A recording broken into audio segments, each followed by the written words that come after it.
Good evening friends. आज Nifty में 5 minute की टाइम फ्रेम पे नैरो सीपीआर बना हुआ था। डिसेंडिंग सीपीआर था और प्राइस ओपनिंग हुई थी सीपीआर के बीचों बीच।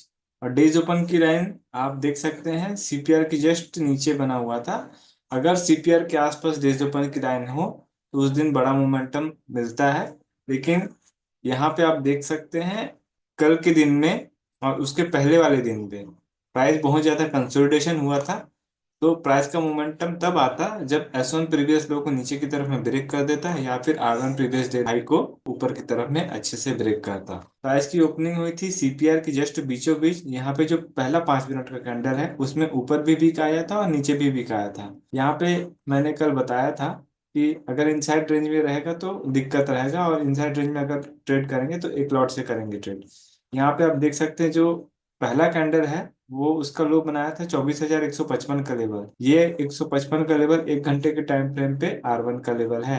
इसको अगर मार्किंग किया जाए, मार्किंग कर दी है हमने। पहला ही कैंडल नीचे की तरफ में इस लेवल को टच करके आया था और वापस बाउंस हुआ था। तो हम देखेंगे कि सेकंड कैंडल क्या बन रहा है। अगर वो वी वेब के नीचे क्लोज दे देता है तो यहाँ पे तीन कॉम्बिनेशन होते हैं। एक तो डिसेंडिंग सीपीआर भी हो गया, वी वेब के भी नीचे हो गया और डेज ओपन के भी नीचे हो गए। तो यहाँ पे एक एंट्री बनती थी और पहला टारगेट क्या हो जाना है, 24,155 का लेवल। उसके बाद अगर ये नीचे की तरफ में ब्रेक होता है तब हमारा S1 प्रीवियस डे लो टारगेट रहता। यहाँ पर से 24,155 पे पहला प्रॉफिट बुक हुआ। उसके बाद यहाँ पे जो कैंडल का फॉर्मेशन था ये बुलिश कैंडल स्टिक था। इसी वजह से प्राइस वापस बाउंस करके सीपीआर के पिवोट लाइन तक गया। अब यहाँ पे बहुत ज्यादा कंसोलिडेशन करने लग गया।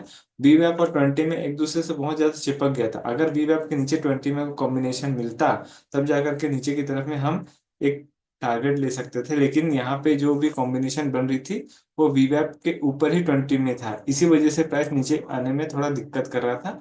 और जब तक सीपीआर को डिसाइसिवली ऊपर की तरफ में तोड़ा नहीं तब तक बुलिश मोमेंटम ऊपर की तरफ में नहीं आया।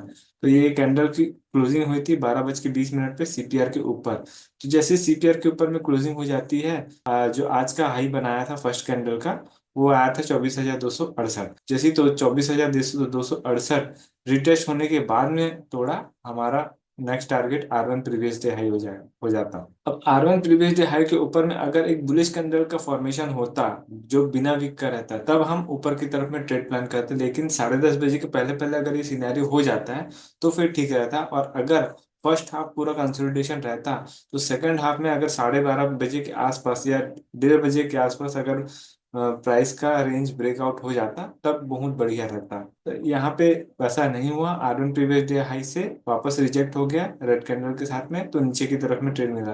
लेकिन जो नीचे की तरफ में ट्रेड मिला है वो भी बहुत ज्यादा प्रॉब्लमेटिक रहा है, क्योंकि 20 EMA की जब नीचे जाएगा तब नीचे की तरफ में ट्रेड मिलेगा। लेकिन यहाँ पे जो नीचे की तरफ में ट्रेड मिला है वो बहुत कंसोलिडेशन के बाद में मिला है और वो भी पूरा टारगेट अचीव नहीं हुआ। मैंने बोला है कि 2:30 बजे के बाद में जो ट्रेड लेंगे थोड़ा सोच समझ के लीजिएगा, ना हो तो कोई प्रॉब्लम नहीं है, क्योंकि 2:30 बजे के बाद का जो ट्रेड है वो कई बार अपने लेवल को अचीव नहीं कर पाता। तो निफ्टी में भी आज ऐसा हुआ है। ये तो था आज का एनालिसिस। अब आ जाते हैं कल क्या हो सकता है। तो कल का देखेंगे, असेंडिंग सीपीआर का फॉर्मेशन है और कल भी नैरो सीपीआर है। कल गुरुवार का दिन है, एक्सपायरी वाला दिन है, तो कल प्राइस का मोमेंटम बहुत फास्ट हो सकता है। अगर फर्स्ट हाफ बहुत ज्यादा कंसोलिडेशन हुआ इनसाइड रेंज में तो सेकंड हाफ में प्राइस बहुत ज्यादा मूवमेंट मिल सकता है। R1 previous day high break होता है तो ऊपर की तरफ, और S1 प्रीवियस डे लो ब्रेक होता है तो नीचे की तरफ में ट्रेड मिलेगा। और अगर फर्स्ट हाफ में बढ़िया मोमेंटम आ जाता है तो आप उसमें भी प्रॉफिट अच्छा खासा बुक कर सकते हैं। कल बहुत बड़ा मोमेंटम मिल सकता है। अगर रेंज ब्रेक होता है तो आउटसाइड रेंज में जाना चाहिए। असेंडिंग सीपीआर का फॉर्मेशन है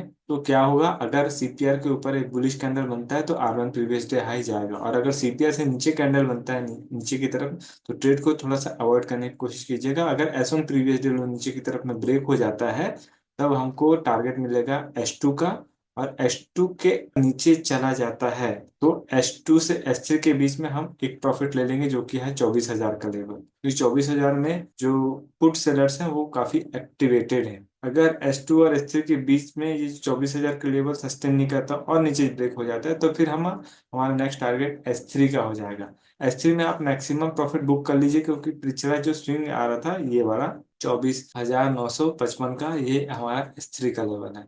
अब इसके अगर नीचे जाता है तो हमको डेफिनेटली S4 की तरफ में टारगेट मिल जाएगा। S4 पे अपना ट्रेड को क्लोज कर दीजिएगा। अब आते हैं ऊपर की तरफ। अगर R1 प्रीवियस डे हाई कल के दिन में ब्रेक हो जाता है बड़े कैंडल बुलिश कैंडल के साथ में, तो इसका डेफिनेटली टारगेट R2 का रहेगा, लेकिन R2 को भी ब्रेक कर सकता है ऊपर की तरफ में।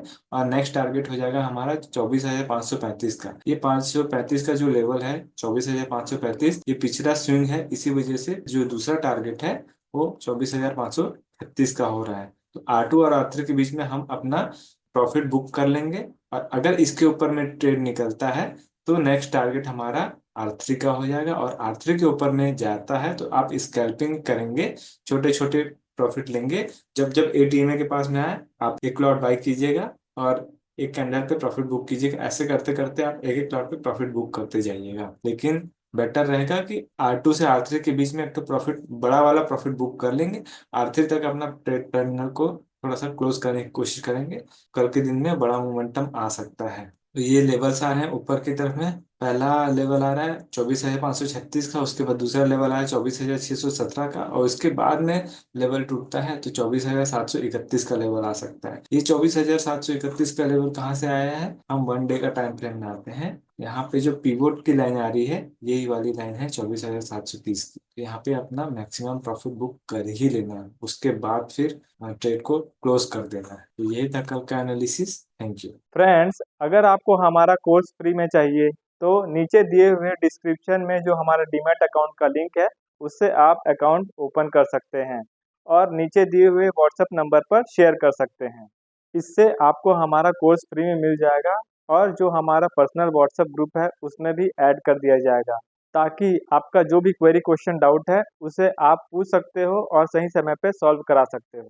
अगर आपको हमारा कंटेंट अच्छा लगा तो वीडियो को लाइक ज़रूर कीजिए और चैनल में नए हैं तो चैनल को सब्सक्राइब कर लीजिए। For advance learning join our master class, link in the description below.